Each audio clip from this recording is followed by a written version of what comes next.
Salut tout le monde. En plus, j'ai remarqué que je vous ai pas fait de vidéo quand j'ai posé les couronnes, et ça tombe bien.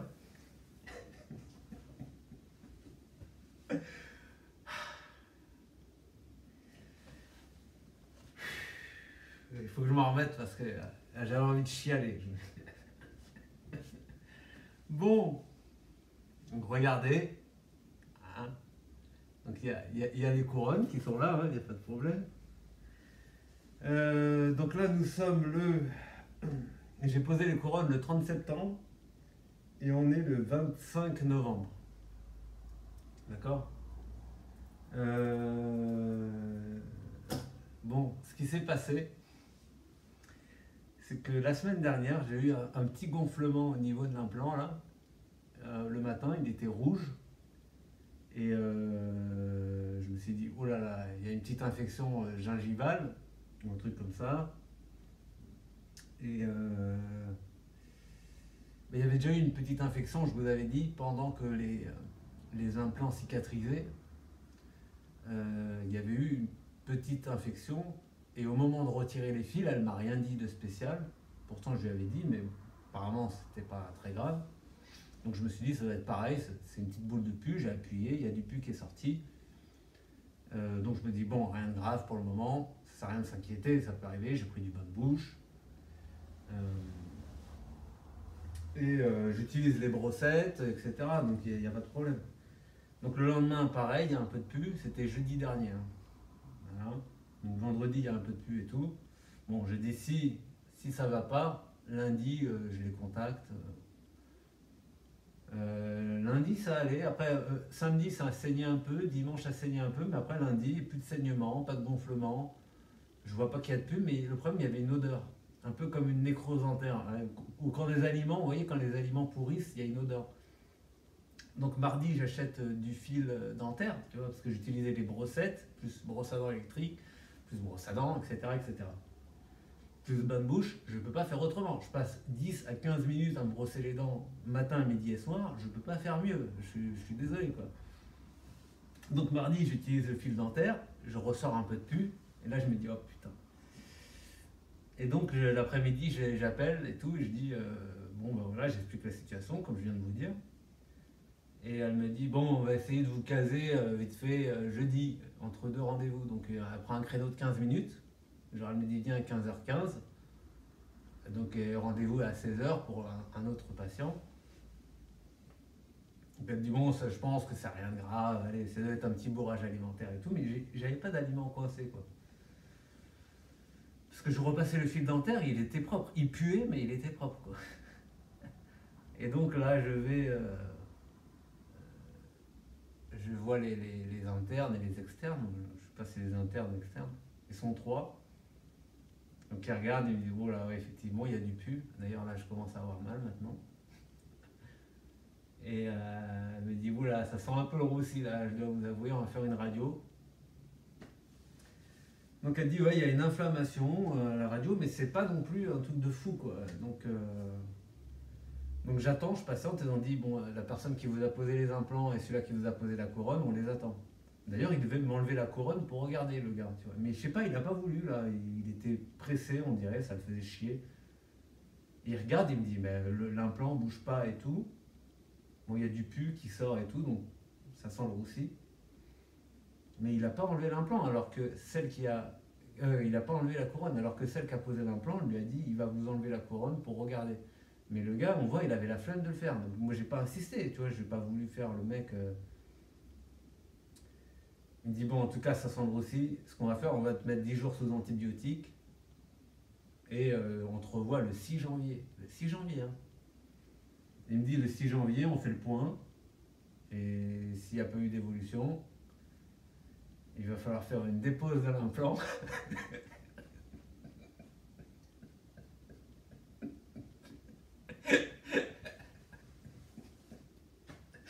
C'est énorme. Il va falloir faire une dépose de l'implant et il y a 2 cas de figure. Et je pense que je vais me taper le deuxième. Je vais vous dire, quand il vous dépose l'implant, soit la zone de travail sera propre, ce que j'imagine pas, je pense qu'il y aura du pu. Il te dépose un implant et des fois, quand il voit qu'il n'y a pas de purulence et tout, il repose un autre implant plus gros avec un autre pas de vis pour refaire une rainure, quoi. Et il te remet tout de suite un implant et tout. Donc je pense pas du tout que ça va se passer comme ça. Moi je pense que je vais y aller le 6 janvier et que de toute manière, lui me dit, moi j'y crois pas trop, mais on va donner 10 jours d'antibiotiques, donc je ne comprends pas pourquoi en fait on me donne des antibiotiques sachant qu'ils savent très bien que ça fera rien pour que je revienne le 6 janvier. Alors c'est peut-être parce qu'il n'y a pas de date de bloc ou je sais pas, mais ce qui m'inquiète c'est que le 6 janvier, ils vont voir s'il y a une date de bloc. Donc pour moi c'est une perte de temps, mais bon, je ne suis pas médecin, je ne peux pas prendre de décision à la place des gens. Bon, en tout cas, genre, il y a 90% de chances que ça ne fonctionne pas.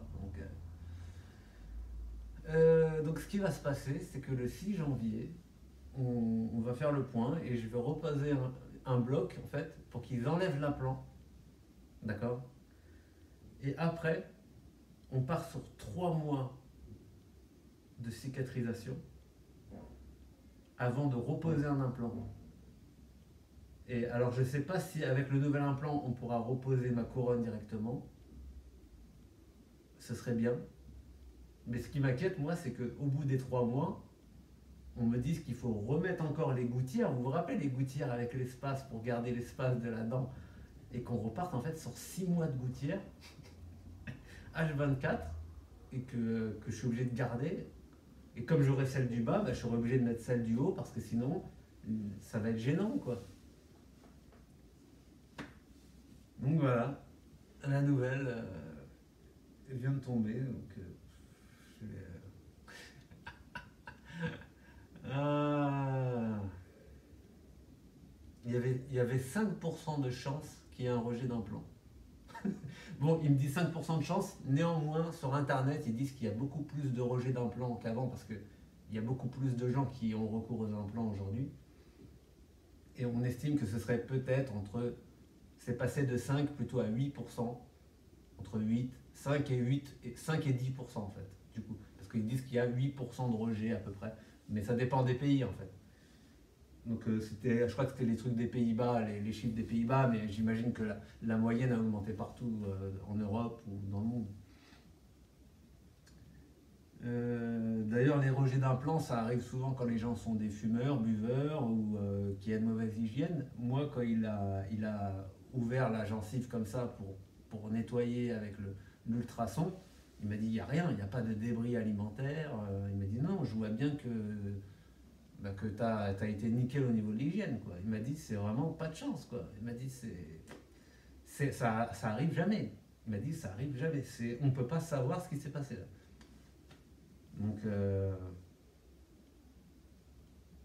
après voilà, moi je me rappelle que quand il m'a fait les empreintes, putain il est allé comme un bourrin, j'ai cru que les implants allaient se barrer, c'était horrible.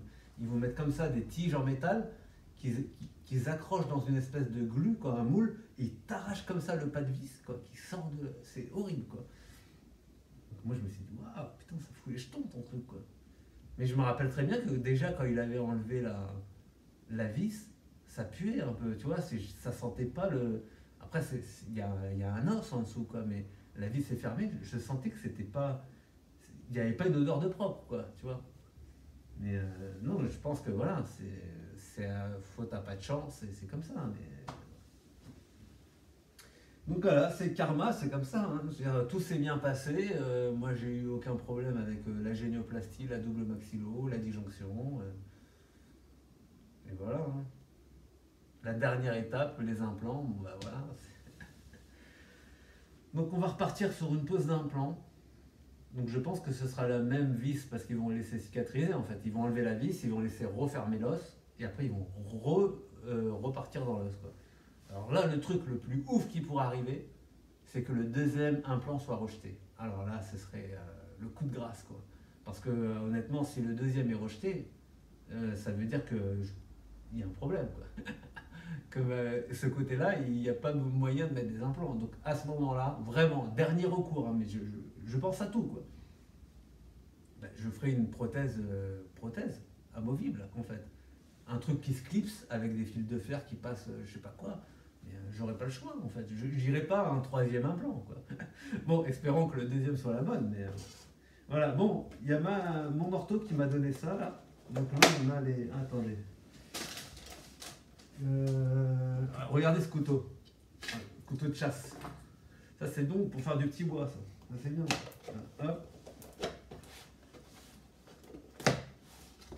Oh, magnifique. Magnifique. Regardez-moi ça. Incroyable. Et ça, c'est avec ça qu'elle a présenté le projet. Incroyable. Regardez ça. Ah non, mais c'est merveilleux. Regardez-moi ça. Attendez, je sais pas si... Pas que je les casse, mais...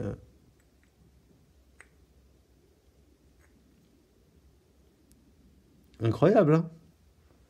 Vous voyez, ah bah, je peux vous montrer. Je peux vous montrer en plus, regardez. C'est cet implant-là. Là. Ça, c'est l'implant ici. Et c'est lui qui a qui est infecté. Voilà. Donc c'est sympa, je peux vous montrer. Attendez. Là, c'est les moulages. Les moulages avant l'implant.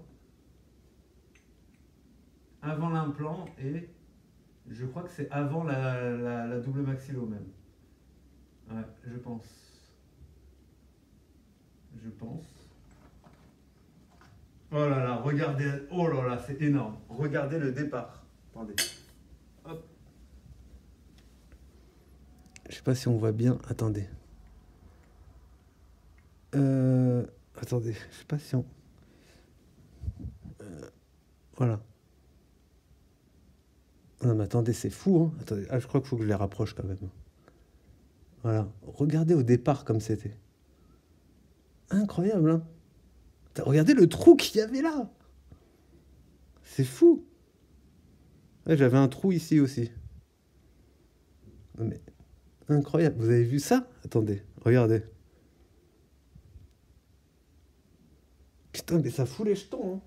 J'essaierai de vous mettre des photos plutôt, hein. Incroyable. Non mais elles sont incroyables. Non mais elle m'a mis toutes les empreintes et tout. C'est nickel. Ah, c'est génial. Voilà. Impeccable. Bon, ben, je sais pas, pourtant elle m'a dit il y a peut-être un petit mot, mais non. Je croyais qu'elle avait mis un mot, mais pas du tout. C'était une fake news. Incroyable. Bon, bah voilà, on finit quand même. On finit sur une bonne note. Non mais voilà, je suis dégoûté de la life, mais pas tant que ça en fait finalement, je m'en fous, qu'est-ce que vous voulez que j'y fasse? C'est comme ça, hein. Donc ne paniquez pas. Voilà. Si, par contre, alors, le conseil que je peux vous donner,